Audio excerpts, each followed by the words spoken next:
Thank you, guys. Okay.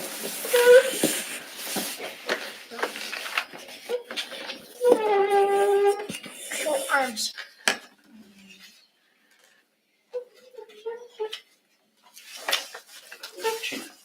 All right. Do I need an extra one?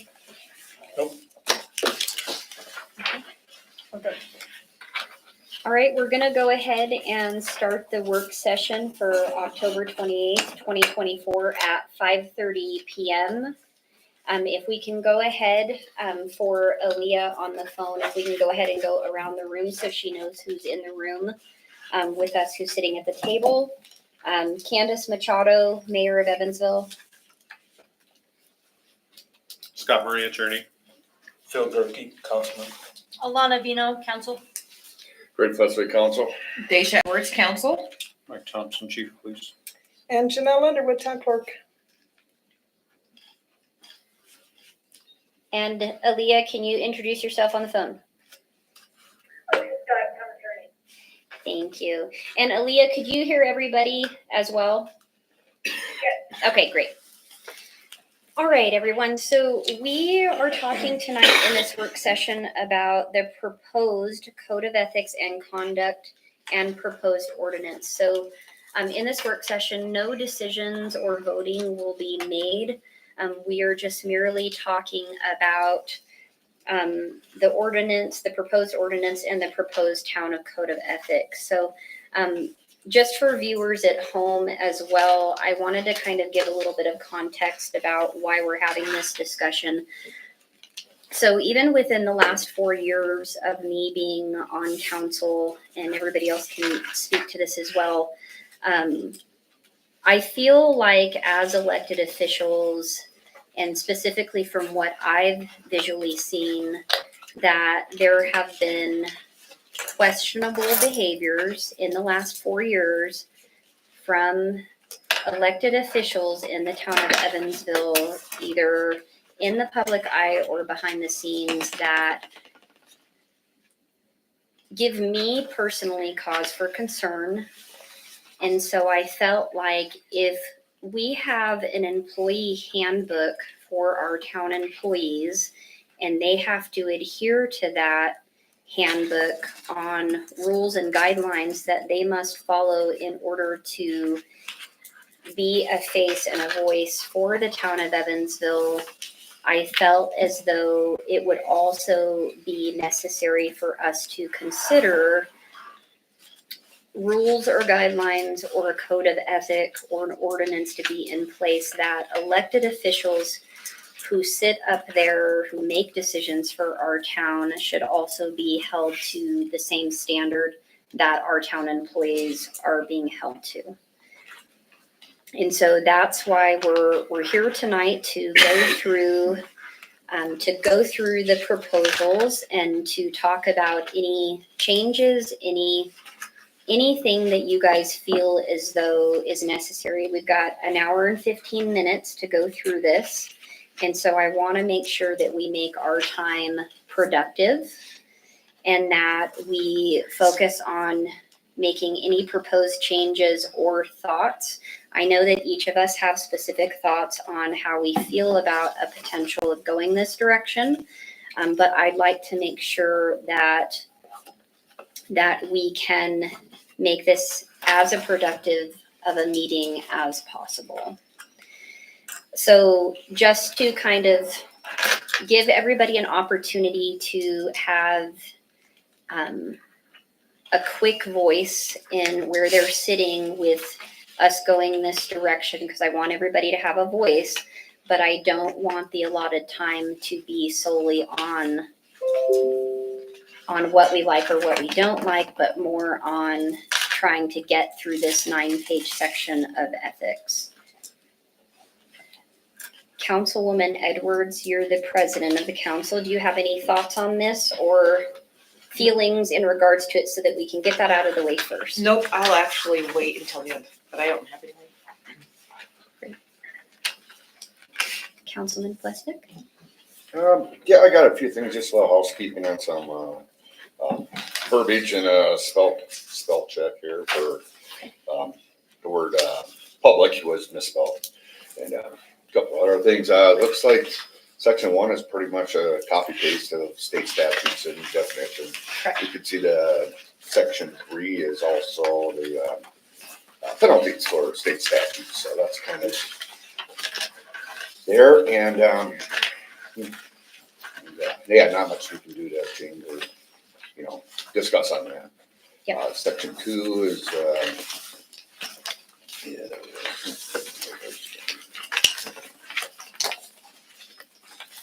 Yeah, code of conduct, that's what we're really here to discuss, and, and as far as, D on section 2,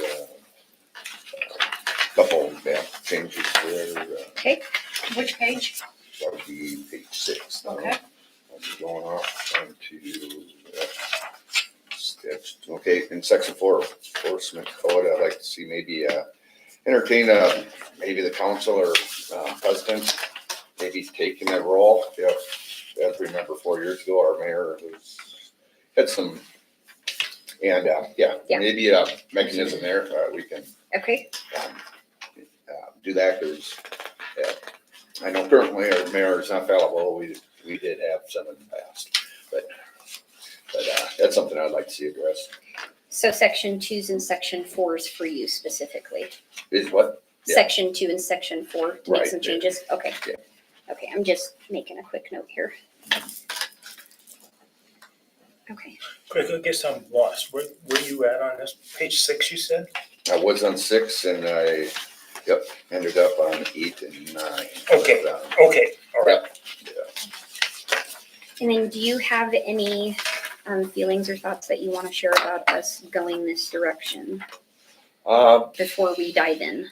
Of course, I've expressed before, I have big issues with the constitutionality of the censorship and freedom of speech, but that's my big thing. Because, more and more it's,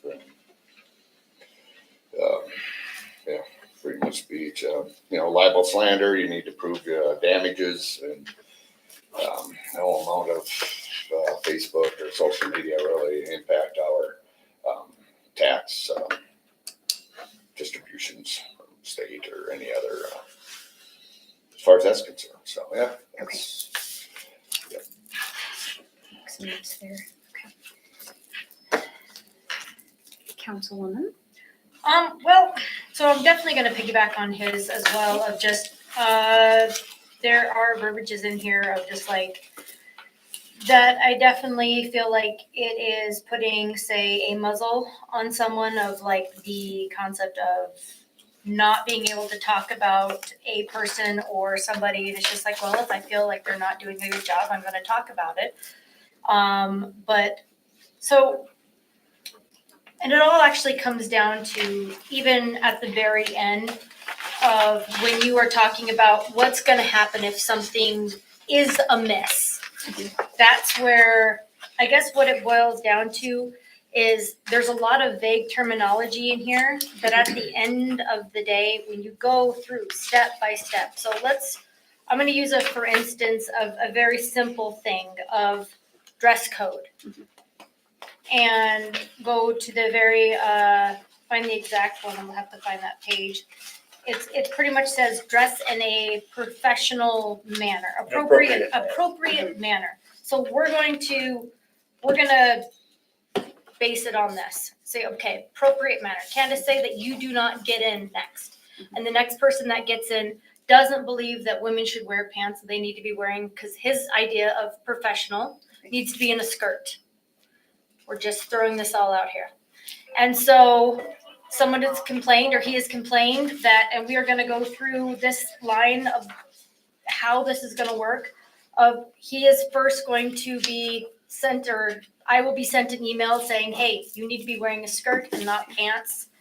And then the next one is going to be in I will be brought into the office and I will be talked to about not wearing pants or needing to wear a skirt. The next one is, because I'm not going to wear a skirt, I'm going to wear pants. So then the third one is they're going to investigate, talk about it, but then we will have an executive session and then you guys will discuss, yes, did she wear pants or skirt? And then it's going to be brought to the next level. Well, then, yes, yep, she did. So then you're going to turn it into what? Over to who? Because I really haven't broken any law, and it's a thing. So to me, it's one of those, what it boils down to, there's a lot of vague terminology, and this has got no teeth because there are too many vague things for me of just like, I wanted to make it very simple, okay, dress code, because they don't like how somebody dresses. And then, okay, we're going to go all the way through it like you're supposed to, but then in the very end, nothing's going to happen because I didn't break a dang law by wearing the pants. And so that's where my issue keeps coming back to. There is no, unless you actually break a law, nothing is going to be done. Okay. That's my problem. I thought it just says presentable. Mine just says dress in a presentable manner. Right, but in his opinion, we'll just say non-presentable, women should not be wearing pants. They need to be in a skirt. That's presentable. There's too many vagues. But I'm just saying, as going through it line by line, because really nothing We could change that around. it's not really illegal. So, and even if I was to say, hey, Mike, I don't like how you do this, or hey, Robert, I don't like how you do this, there's nothing illegal about saying that. It's just part of an organ. And so that's where I'm going. There's really no teeth to this. So why, I get the point of why we want to have it and being more, we want to have people to be more accountable for their actions and don't be asses or anything else. But unfortunately, I don't feel like this is meeting that standard of keeping it accountability, because there's really none in the very end. There is no, if you do this, okay, now we're going to send it off to the, what does it say? The potential violation to Wyoming statute. So we're going to send them off. And nothing happens to it. And unfortunately, that's where I'm at with it. Councilman?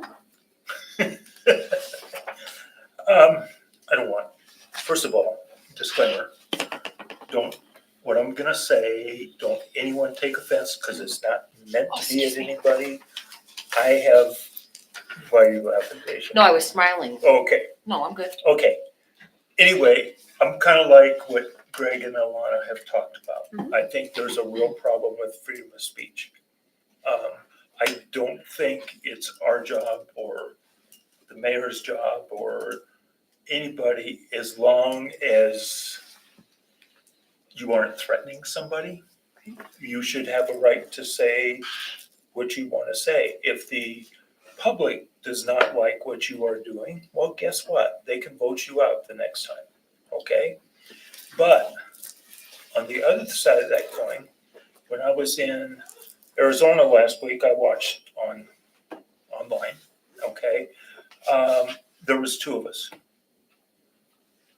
As far as I know, other than maybe Fred and maybe a reporter, I'm not sure there was anybody in the audience. When you look at the number of people that voted in the primary, it was very low. That tells me that is all people want is, I want my garbage picked up, I want my potholes fixed, I want police protection. If my house catches on fire, I want them to come put it out. That's what they want. They could care less about our day-to-day and week-to-week stuff that we do. That's number one. I've got a whole bunch of stuff here, but part of when I'm going through this thing, some of this stuff is very repetitive. I think it only needs to be in there like one time. If it's a state statute, we don't need to put it in our code of ethics, okay? Now, I'm not saying that I'm against a code of ethics. I just think we need to be really careful. Yeah, you shouldn't be high on drugs or drunk when you come to a meeting. That's common sense. You know, sometimes when you get into a discussion, and Deja, I'll use you as an example. I think we're still friends, but once in a while, we kind of get in each other's faces just a little bit. Well, 5 minutes later, it's over with, but it's a discussion, and I'm old school. You can't hurt my feelings. I mean, you just can't. You know, and so, and then, and I'm not gonna spend a lot of time on details and stuff, but that's kind of generally what I want. And then going back to what Alana was saying, okay? What is a violation? Okay, now, let me give you an example.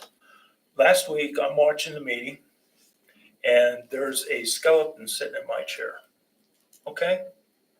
To be honest about it, I thought it was funny. Okay, but what if I took offense to that?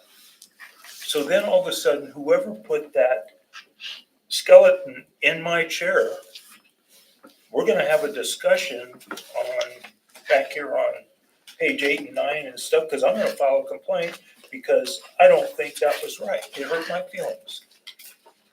You know, I'm 75 years old and then you put a skeleton up there. You know, I've already got one foot in the grave. I don't, you know, it's gonna hurt my feelings, okay? But, you know, buck up. You know, so I have a real problem in who's gonna enforce this, who's gonna say that something that Alana said, or Greg said, or Deja said, or the mayor said, who's gonna say that that was offensive? Now, granted, I could say something that maybe is offensive to Greg, but you know what? Greg and I can talk it out. Okay, maybe not up in front of, in public, you know, and I agree we should. So I guess in my mind, this could be really simple. Be nice. Conduct yourself in a professional manner. And that's all it's really about. But just to go through all these other steps, and then one last thing on that. If I'm gonna get charged with a civil penalty, in other words, I'm gonna get, who's gonna pay for my defense? I'm a council member. Who's gonna pay for my defense? If I get charged with some kind of a, worse than that, what is there, a felony or something there? I don't know, a misdemeanor? Only if you were to actually do, like, if you took a bribe or something, yeah, that's. Sure, But right, that's that's a whole different deal. I mean, that's completely that's in different the state than, statute, that's in Right. the state statutes and, other than, I mean, dressing appropriate, or if you were 5 minutes Yeah. late, or you, Yeah. yeah, or, you know, Greg just now had his phone go off.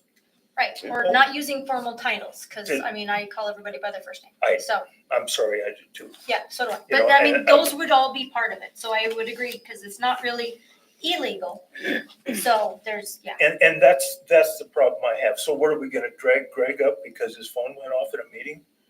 You know, no, that doesn't even make sense. I mean, to me, and then one last thing and then I'll be quiet. You guys know I get long-winded, so I try not to be. I know. It's just my nature. But when I went through and did that test, and I think, didn't that class that we had to go through come from the auditor and stuff? Okay? Couple things in there struck me when I was going through that, okay? Number one, it is our duty to question what department heads do, what employees do, what the mayor does, what the attorney does. It is our job, and it stated it right in there. It is our responsibility to make sure, and so we have to have that right to be able to do that. I don't think we should have to ask permission. Now, and Chief, you can attest to this. When I want to talk to you, I always call and ask for an appointment, correct? If I ever not, if I have, I apologize. But I don't think I ever have. And I do the same thing with the other department heads if I want to have a chat with them. And we were usually just having a chat about, maybe I came up with some kind of a silly idea and I want to run it past them to see if it works, or vice versa. You know, so we need to be able to do that. The other thing that was in that test and it was in that class is the council also has the right to put things on the agenda. Okay, it's not just one person that can put, and again, No, No offense. you're fine. There's a caveat to that actually that we found out about. There's actually a typo in the auditor's recording that is not factual or accurate. I had to talk to these two about Okay. it recently, so that's actually Okay. not factual Okay. information.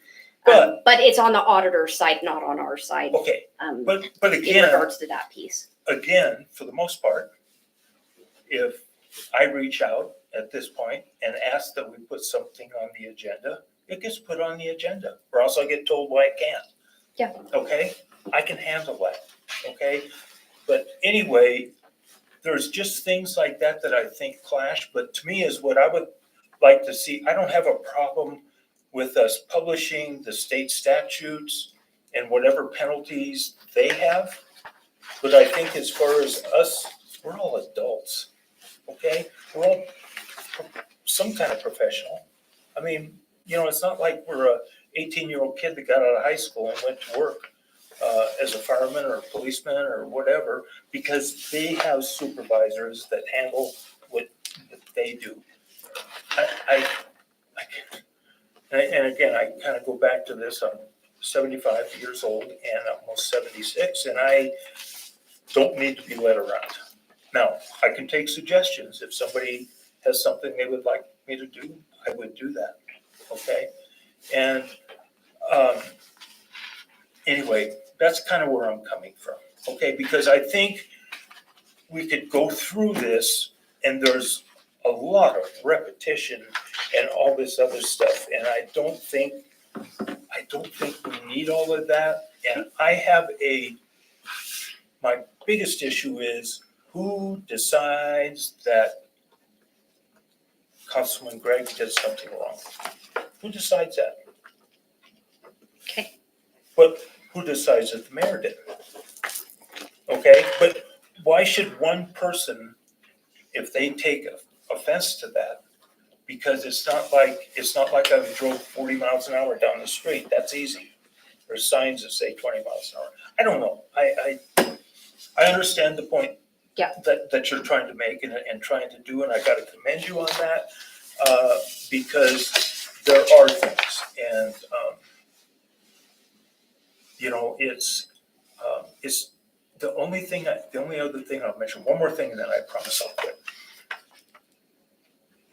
I've been deeply disappointed that we haven't been able to do council comments.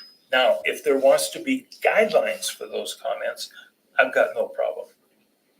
But I think we ought to be able to talk about this stuff. You know, because some of it's just pretty benign type of stuff, and it's like, you know, being able to say, hey, I heard from one of our constituents and they were concerned about this. Is there something that we can do about that? Blah, blah, blah. You know, just something simple, but it doesn't need to be turning to a shouting match. And I know we had one of those one night. I fully understand that. And that probably wasn't really cool. Okay. But it was a one-time deal as far as I can remember, but I could be wrong. But anyway, that's where I'm coming from. So Scott, at least from the attorney side, because some of our council members had brought up whether or not if something like this is unconstitutional. So can we at least just briefly address that for everybody in the room on whether or not if this would be unconstitutional for us to go forth with this?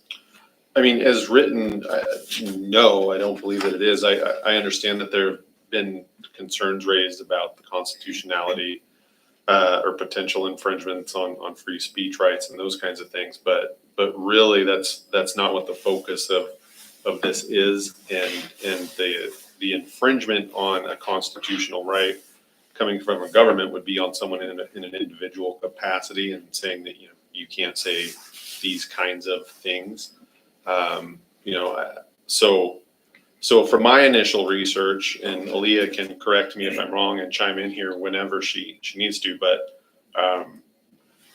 as written, I don't think that there are any constitutional concerns with regard to free speech, in that it's not unconstitutionally limiting that type of speech. If this is really gauged on council members' capacity as representatives of the town. And so, you know, there's cases about Facebook comments and things like that. Really the concern is liability coming back onto the town for limiting that. So if the town operating its Facebook page, you know, started deleting people's comments or censoring what those comments were, that could potentially be an infringement. But if the town isn't engaged in conduct like that, which this really isn't, then I don't have that concern on the proposed ordinance as written.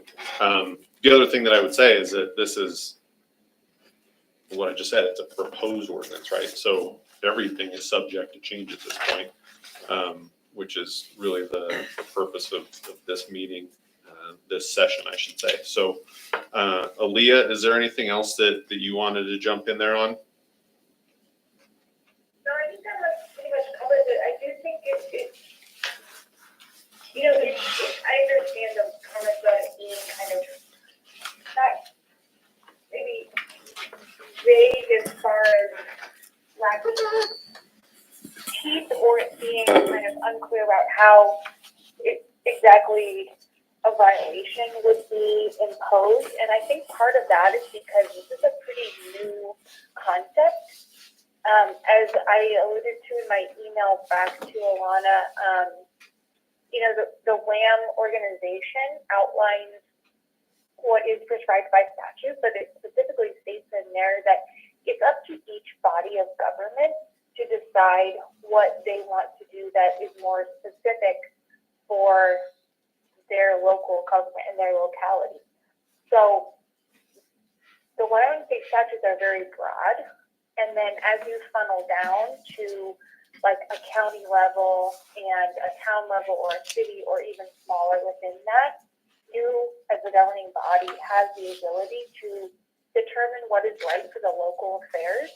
And I think that this is where that comes into play. So it's creating something that is different from state statute and more particularized to what the town thinks would be helpful for its way to govern. So the fact that we don't have an exact rubric to work from is because this is a unique situation that we're able to draft and work with each other to create something that is what you guys want to see as far as how you want each other to act.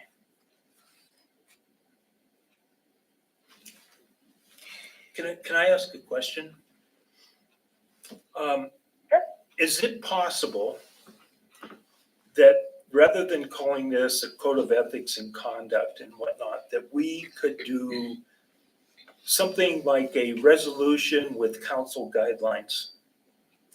So instead of putting everybody into a position where all of a sudden we've got all these things, because I think there's some great ideas in here, and I think there's some things that the council could probably work with. But if we just did those as guidelines, I know Deja one time Councilwoman Deja, had expressed that it would be really nice if I knew what I could do and what I can't do. Okay, so if we put forth a resolution that says this is a guideline to what we do rather than an ordinance.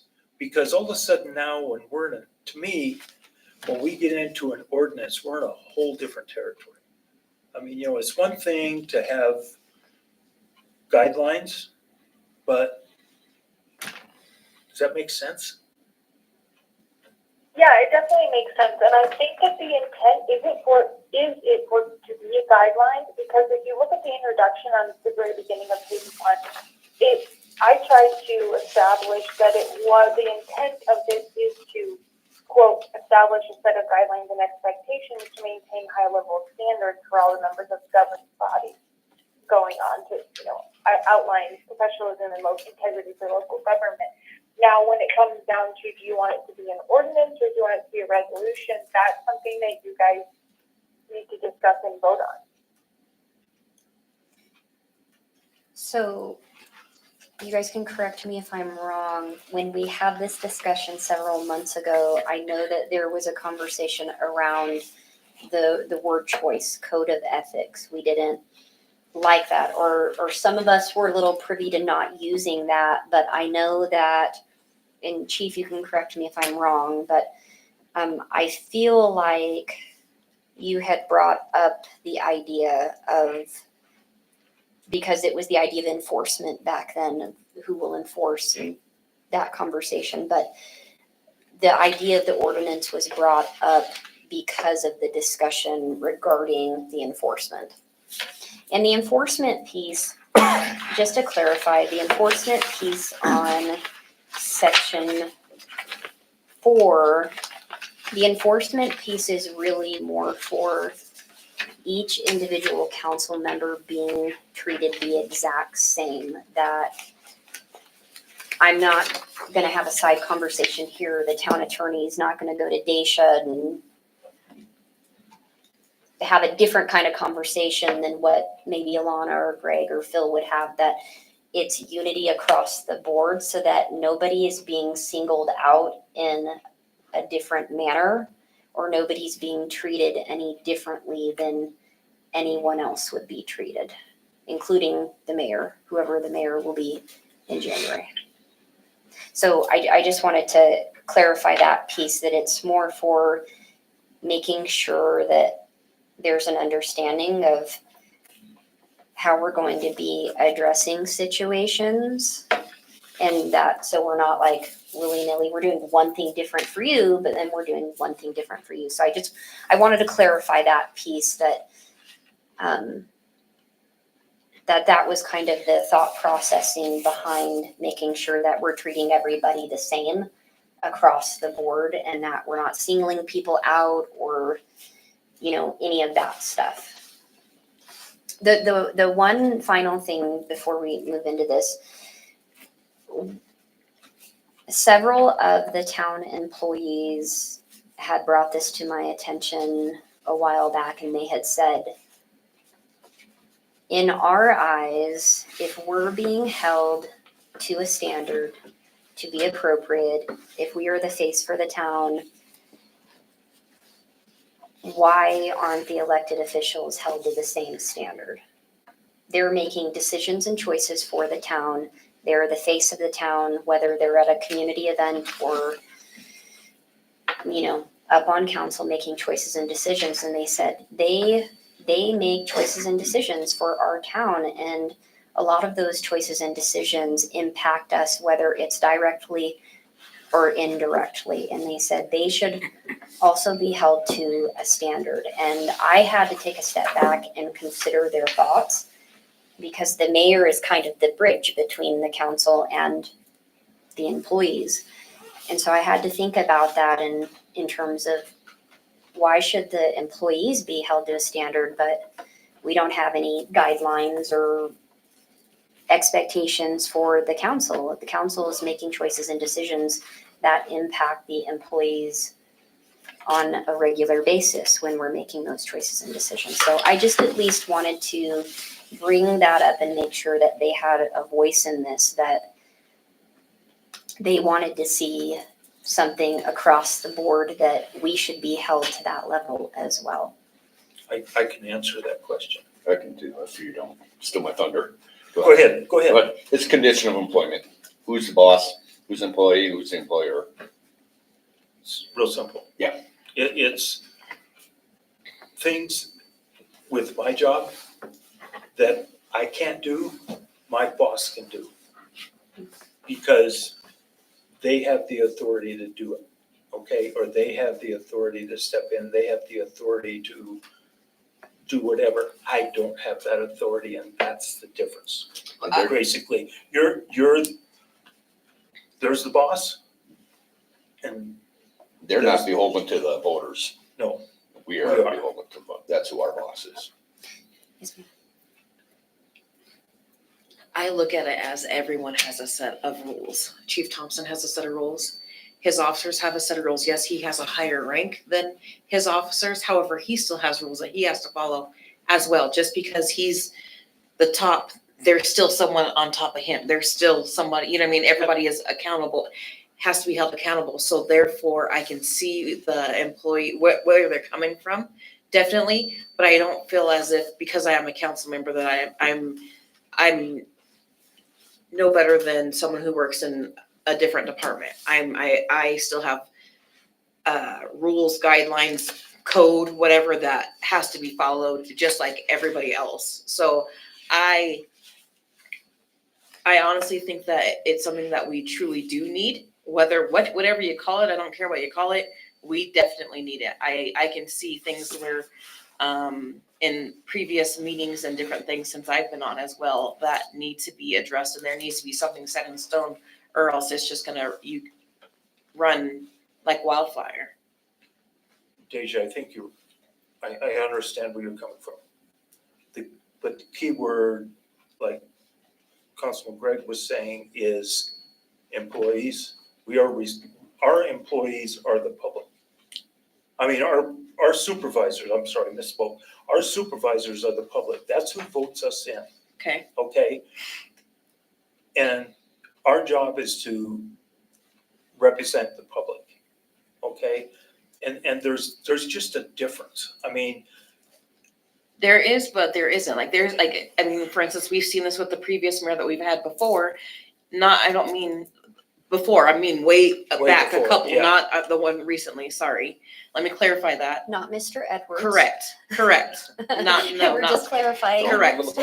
But with that being said, there are certain things that a mayor cannot do as well, and they are elected just like each one of us are. And so therefore, with the issue that took place at that hand, that person was then they're removed. So it's not boss and employees, even if you are elected by the public, there's still things that checks and balances that they have to do as well. We already do also have some of our checks and balances, which state quite a bit in like section 1 and section 2 that was pulled from the Wyoming statutes of the no being bribed, no taking money, no Yep, taking. and that's in any WAM of as that. well. That's in the Right, Wyoming and so it's Association one of of those, Municipalities. there absolutely is, yes, there is obviously a lot more Mhm. into it, but there's also one of these that, a lot of these are already in place for us. So we do have checks and balances, but yes, there's definitely not specifics in there that kind of go more into detail with some of them, but there are checks and balances. It's not like we can do whatever the hell we want. I can't be bribed by somebody because that's illegal. So you can't do whatever the hell you want to. There are some checks and balances. Huh? Heck. No. You're cursing. I do, and that's okay. Okay, so going through this, section 1 statute. Mhm. So we can't touch it. Can't touch it, can't change it. Well, So, Where we at? It's Not here. already Not here. there though, too. yes, it's already there. There is in state statute, so Yes. it doesn't necessarily need to be part of the ordinance. Okay, Okay. so So, section 1, If I could just say something about that really quick, I think that part of the intent with outlining the statutes and how they apply is just to put everybody on notice, because I don't expect each elected official to dig through all these statutes because they're in a bunch of different places. And even though I know you guys are mandated to take the auditor's course, it's not super clear in how the statutes are laid out where all of the expectations and rules for governing bodies are. So I think that, and this comes into like the repetitiveness of some of it, when there's a citation to a statute or it's indicated that this is applicable to the governing body, it's just to really put everybody on notice and make sure that they're aware of the breadth of things that do apply. well, and that's actually a Like, good, just to have it all in one place, because as you guys can see, the numbers are all over. Mhm. There's not just one code of the statute or one title that applies. So I think it's helpful if you know, like when they shared it, said, I want to know what I can and can't do. So this Yeah. is kind of this is my attempt to provide one document that outlines it all. And that's, Aaliyah, you actually bring up a really good point. I hadn't thought about this until you actually said it, that, because I remember when I got on 4 years ago, I didn't really know exactly what was expected of me. I mean, that was 4 years ago, but I didn't know what was expected of me. I didn't know what I was supposed to do, not do. So that actually brings up a good point of just having it in one space. I mean, we'll have the Wyoming Association of Municipalities handbook, obviously, and, you know, the trainings and things that we have to go through, but having it in one place, I didn't actually think about that. So that is a good point. I mean, because the WAM handbook is great, but it's also like 100 pages. Chief? Since you're in section 1, this is a question for the attorneys, because I'm one of those, find those things of language and then ask the question. I've got something for section, so we couldn't take out section 1, anything in there? There was only just one specific thing, that's where I Scott, was. that would be more for you and Aaliyah. Can we take anything out in one, or? Yeah, I mean, that's kind of what we're saying, is that you could take anything out. I mean, but I think that the point of having some of the statutory language in there is just that, so that as a council person, it's very clear under whatever this ends up being, ordinance, resolution, you know, whatever it is, that it's all in one location essentially. Okay. Finish. Okay, under E, so reference to different statutes. And this is talking about upholding oath of office that people take. Now, so when you reference to 2218-101, it says if you refuse to take the oath of office. My question to you guys is when you have an adopted oath of office and somebody as a council member refuses to say a certain portion of that because maybe they don't believe in it, would that not be a refusal to take the oath? I mean, I would have to look and see. I don't think that the oath has. So I'm just going by the statute. So under the 2218-101, there's a section under VI. It says refuse to take the oath of office or to give or renew an official bond if required by law. Mhm. So coming back to, it says all members by this. So my question to you is this a technicality? Because if somebody, so for whatever reason, somebody gets elected and they're going to take that oath of office and they refuse to say a portion of that particular oath that's adopted by the municipality, would not be a refusal to take the oath, is my question. Because if this say, I mean, obviously it's a statute as it is now, so is that not, it could potentially open the door to have somebody refuse or remove just by that. Because typically when you take the oath of office, you're supposed to say every line you swear to the entire oath. So it's more of a technical question about statutes since we're talking about, that's my question. Yeah. Shall occur. I mean, if they refuse to take the oath, Or a then portion of. it's a matter of does it say refusing to recite the entire oath? I mean, it's kind of a semantic argument I think that you're getting into, because if someone doesn't say, you know, one clause of the oath. I wouldn't say the very end, because it says to, what is it, something into God or so whatever. Yeah, I mean, that's, So help me God, and so I wouldn't do that because I'm an atheist, and so Yeah. I've got, and so and there's, so that's where I stopped there, right before there. yeah, and so I mean, I think that there's constitutional implications with that if the town were to try and enforce or remove someone for not taking the oath pursuant to this statute, if it was for something like that. But the language is not super clear.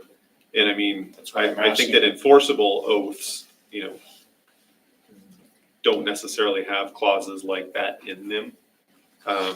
Just for that reason that, you know, you can't deny someone a public office like I said, based on a religious belief or something. So, but as written, it's arguable. Well, I'm just asking because of the technicality, because as they're discussing this, looking down the road, if somebody wants to make a issue of it, then that's gonna potentially become that topic again. Can I make one other little statement too?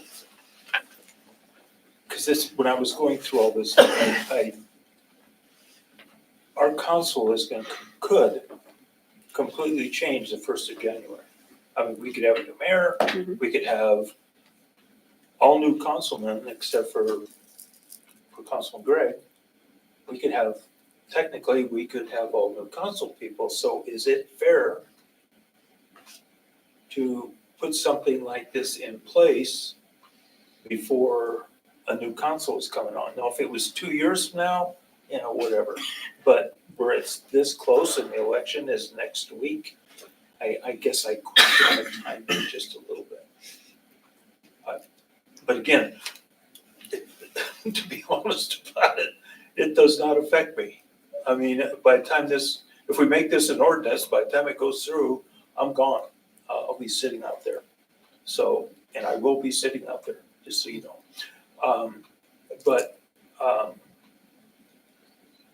That's, I think, something that needs to be considered. I mean, at least for me on my end, I've sat up there for 4 years. I've seen a lot of things behind the scenes. I've seen a lot of things in the public eye, and I've seen a lot of things not in the public eye.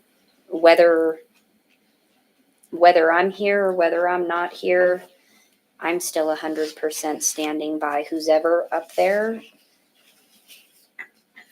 should still be held accountable for their behavior. There was one area in section 1 that I had highlighted because I remember us having a discussion about it last time, and I wanted to highlight it. It's section 1C. That's where I was gonna go when we're physically. And and it's 1 and it's C. It's be physically or mentally incapacitated.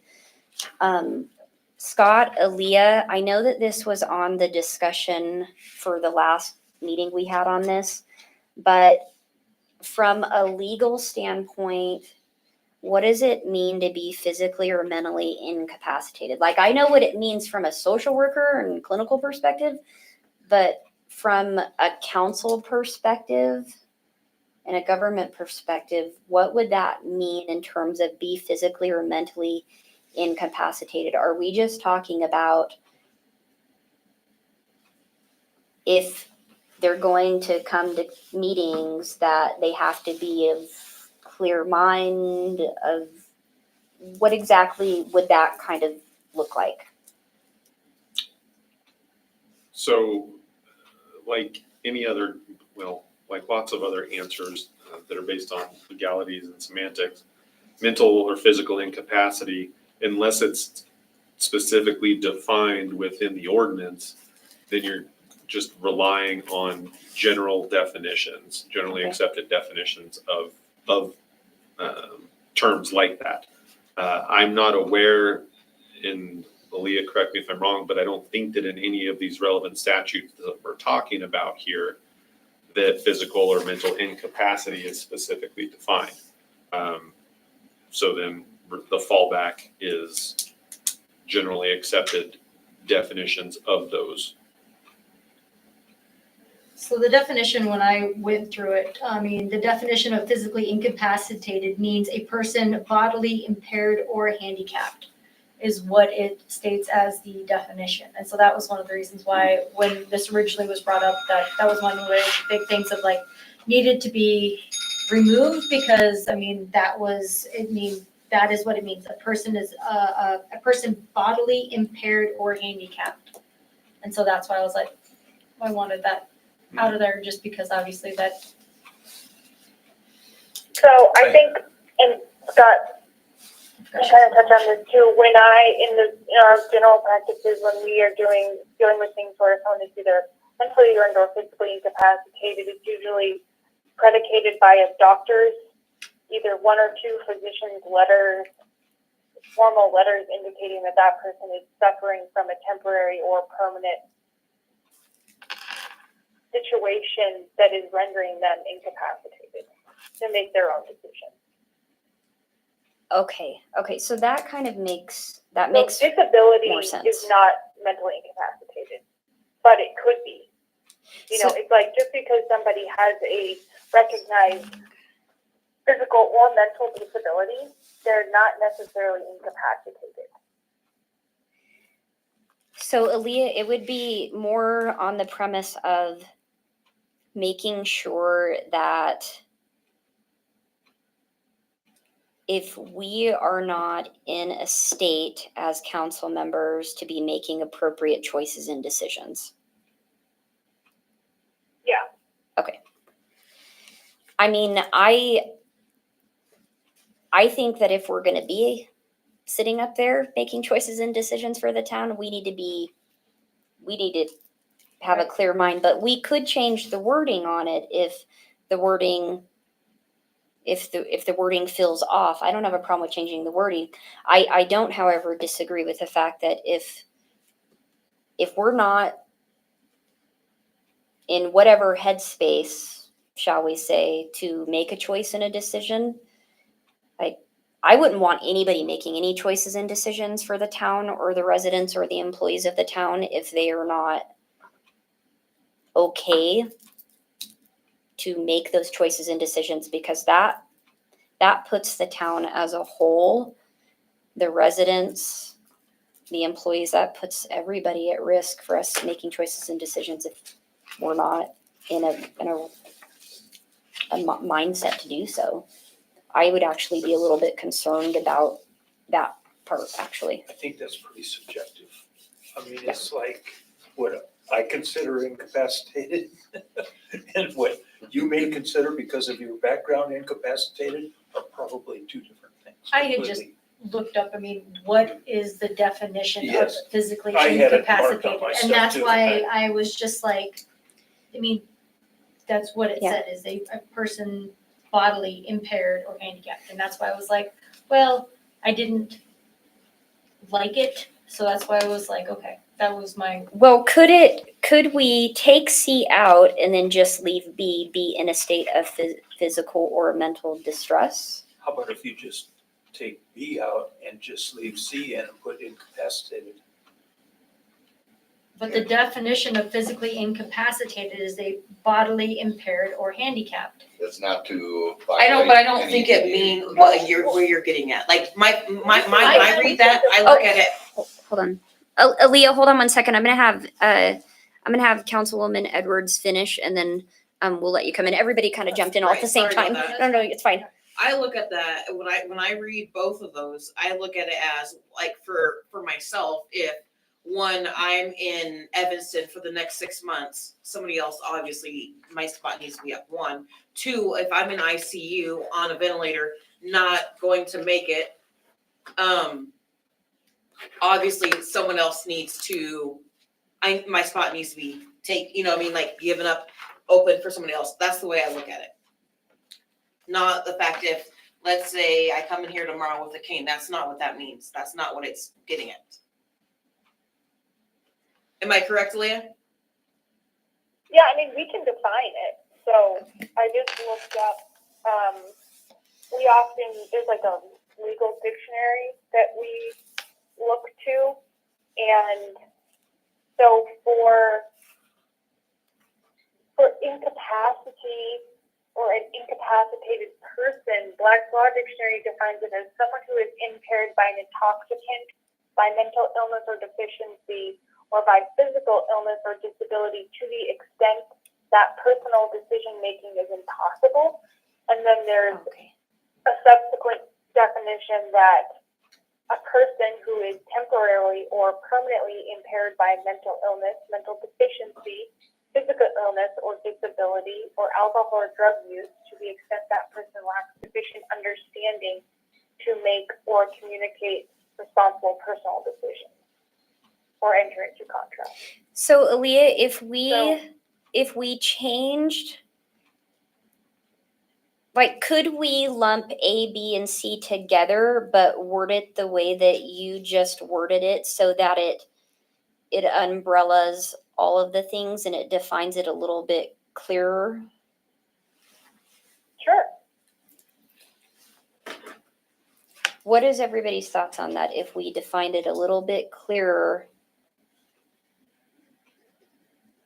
and we lump A, B, and C together and we have a little bit clearer of a definition of what that looks like? Because again, I think at the end of the day, it comes back to we should not, as council people, I would not feel comfortable making a choice and a decision that's going to impact the town or the employees as a whole if I'm under some kind of extreme duress or I'm having brain fog or, you know, whatever it might be, like something extreme, whatever it might be, I wouldn't feel comfortable making those choices and decisions anyways. But Councilman Gerke brought up a good point. It's subjective, right? It's subjection. So what might be subjected for one person might be not subjective for another person. And that's a great point.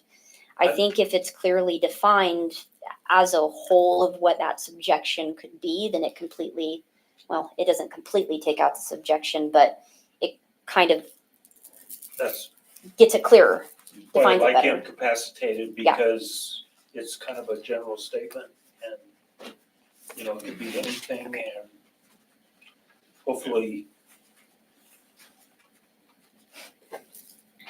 if somebody couldn't even make that decision, then it's pretty easy. So Aaliyah, if we could redefine that A, B, and C under one, that would be wonderful. Could I also add on that under A, after controlled substances, could you have that has not been prescribed by a licensed healthcare provider? Because if I'm on blood thinners, that's a controlled substance. That's actually a great suggestion. Yeah, none of these are intended to violate any ADA Yes. protections. Yes. Aaliyah, did you hear that? Yep. Okay. Licensed provider. Okay. Are these all part of the state statutes? Is that where we still are? We're still under section 1. Section 1C. And then 1 under C. I1C.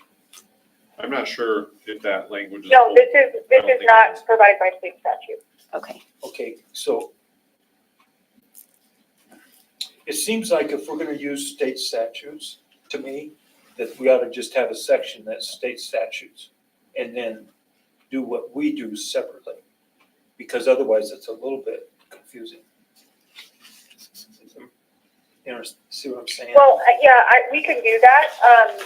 What I tried to allude to with this is where it's supported by state statute specifically, expressly, the statute is cited after the paragraph. Oh, But if you want to reorganize it, that's fine too.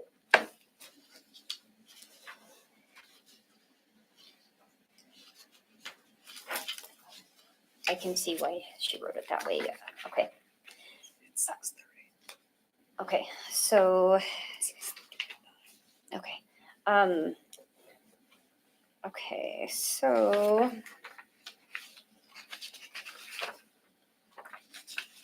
What other sections do you guys feel as though you would want to change before we start making changes?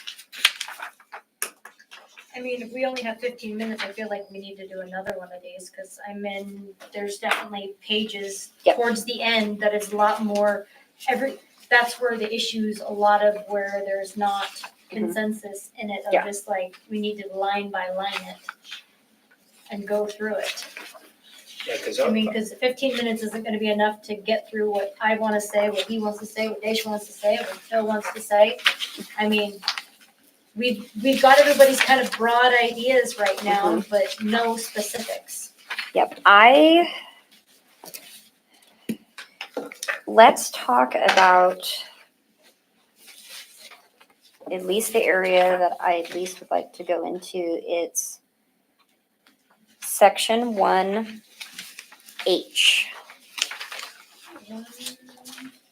Communication. Page 3. Thank you. So communication, all members shall be courteous, respectful, professional, and transparent in all forms of communication with other members, town employees, and members of the public. Transparency includes disclosing substantive information that is relevant to a matter under consideration by the governing body, which the member may have received from reliable sources outside of the public decision-making process. This has been a little bit of a hot topic area, but personal opinions, and this would fall under that First Amendment that everybody's been talking about. So personal opinions, the member shall represent the official policies and positions of the town to the best of their abilities. When a member is presenting his or her individual opinions, the member shall disclose as such and explicitly state that his or her statement is a presentation of the individual's opinion or position, and it does not reflect the position of the town. I'm okay with the way that states. The idea of the communication piece is not to, I'm going to use the word choice that you use, putting a muzzle on people, but I think that there has to be separation when we are communicating in a public forum, whether it's a community event, a community meeting, a council meeting, whatever it might be. I think it's completely fine to say, this is my personal opinion as Alana, the resident, versus if there's no distinction between personal opinion versus the latter, then that could be like subjection, right? That could be seen as, are you saying that as the council member of the town of Evansville, or are you saying that as just the resident of the town of Evansville? And I don't disagree with the way that that's worded, because I think that it's completely fine for people to be who they're going to be out in the world. But I do think that we always still have to keep that in the back of our mind, that if we're sitting up there in those seats, we still are a representative of the town. We are a face of the town. And so I want to be clear in the idea that I don't want to censor anybody, but I think that there needs to be some clarity on, we can do and say whatever we're going to do and say, but I want to be clear, at least in the position that I've held for the last 10 months, that when employees or council members or department heads, or, if the chief of police is out there and he's running amok out in the world, best believe that I'm going to get emails and phone calls, and I have to figure out how to address that situation. Or why was your council person, saying this and saying that out there in the world. So I think that we have to be a little bit clearer when we're out there in the world versus, like, Greg, for instance, for you, like, I know that you're out there in the community and, you go to lots of events, stuff like that. So if, let's say, for example, if Greg's out there in the community and he's, I don't know, acting belligerent or yelling and screaming at the top of his lungs, or you probably wouldn't do that, but just for an example, if well, I've seen you cheer real hard. but say you were in a position like that and people know you to be the council member for Evansville, what kind of position are we putting our town in? Like, what kind of, like, we are elected officials, like, we got elected by the public. So how is that seen when we're out there in the world yelling and screaming at the top of our lungs, or, picking a fight with somebody, things like that? Because on the back end, and I never really understood this until I stepped into this role, that on the back end, I never got to see all of that stuff or hear about all that stuff, but now I do. Now I get to hear about it, see about it. I get emails about it, phone calls about it. I mean, the list goes on. And so it's a lot of things that everybody as a whole doesn't get to see or know about on a regular basis, but it still has to be addressed, talked about, handled, figured out. Like, I have to make apologies to people out there in the world when I've done nothing wrong.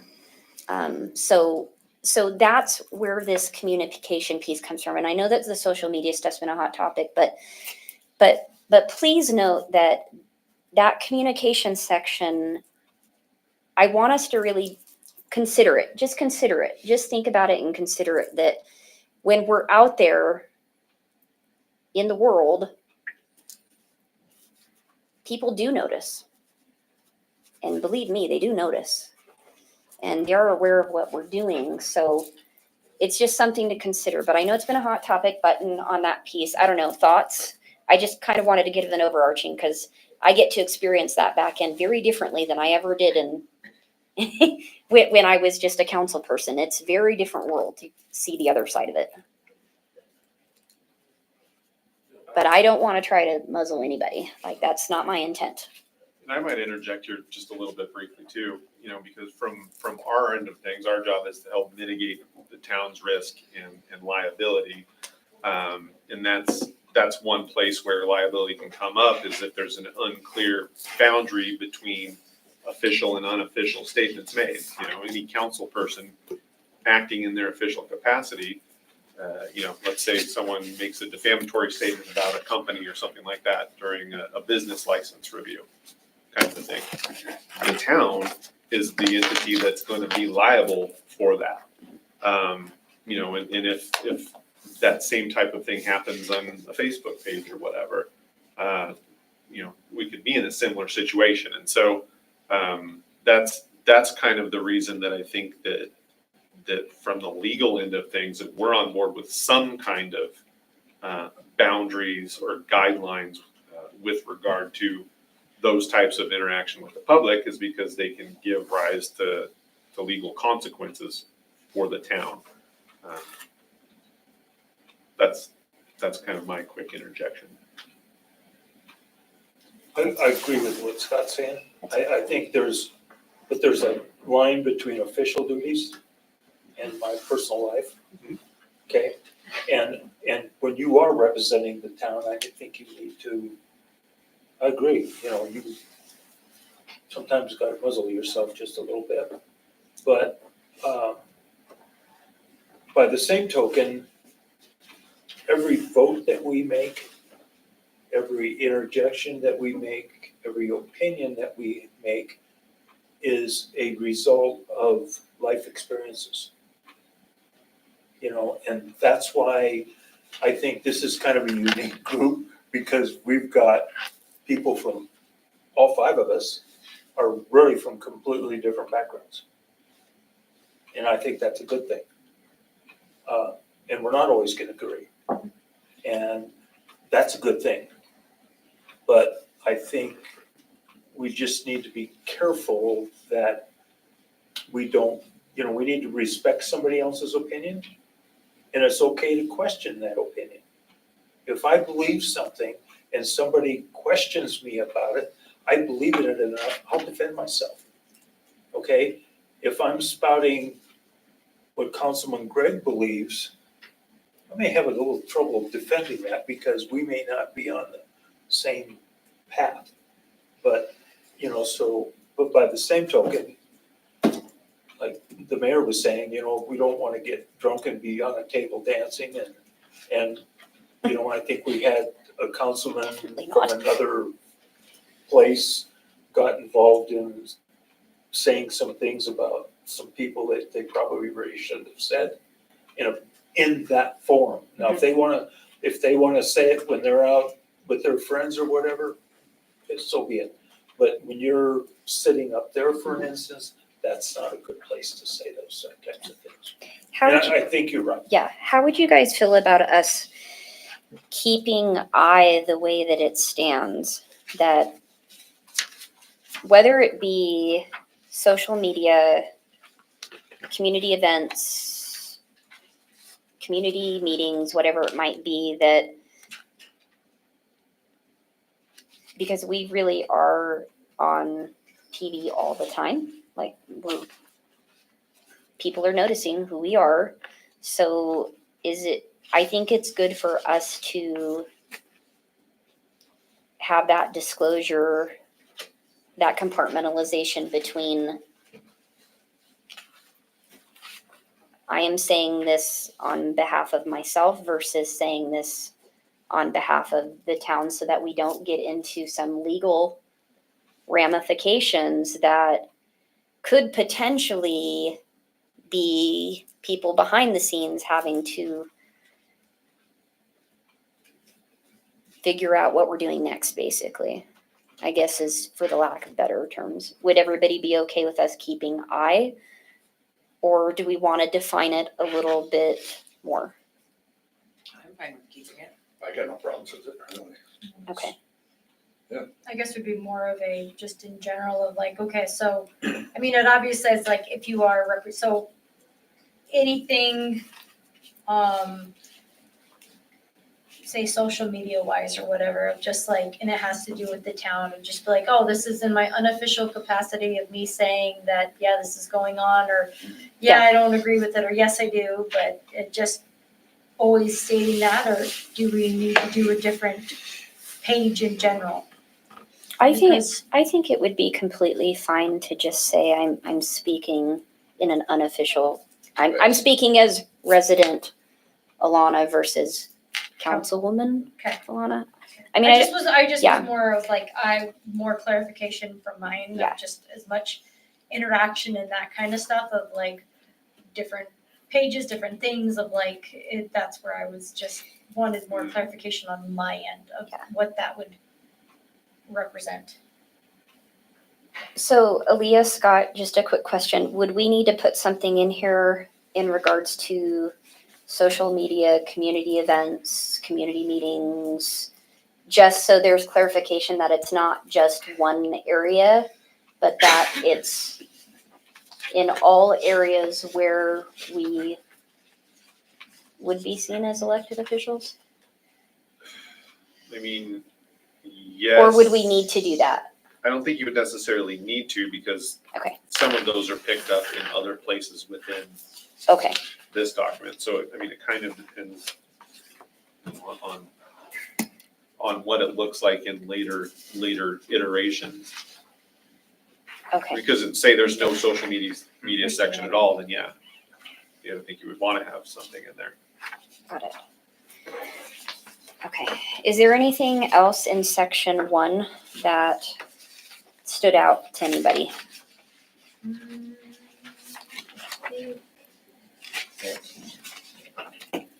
Yeah, so mine was more of a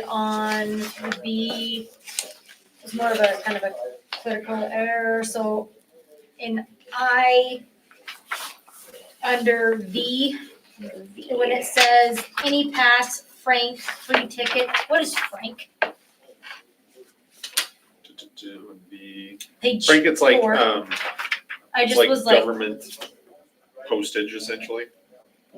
I was like, I have no idea what a frank Yeah, is. That's why I was like, I mean, I've heard of a frank, but it was like, like a long time ago what a frank was, but I was like, that had something to do with somebody else's money, and that's why I was like, it's like, Yeah, I what? mean, it's kind of an antiquated term. Well, that's why it was just one of those of, I went into it and I'm like, well, obviously all the other But ones made We still have some complete sense. ordinances, I'm pretty sure that, don't we have an ordinance, Janelle, that talks about franks? I think we have an ordinance that mentions it. Really? Yeah. Okay, I think yeah, it's cause it, postage.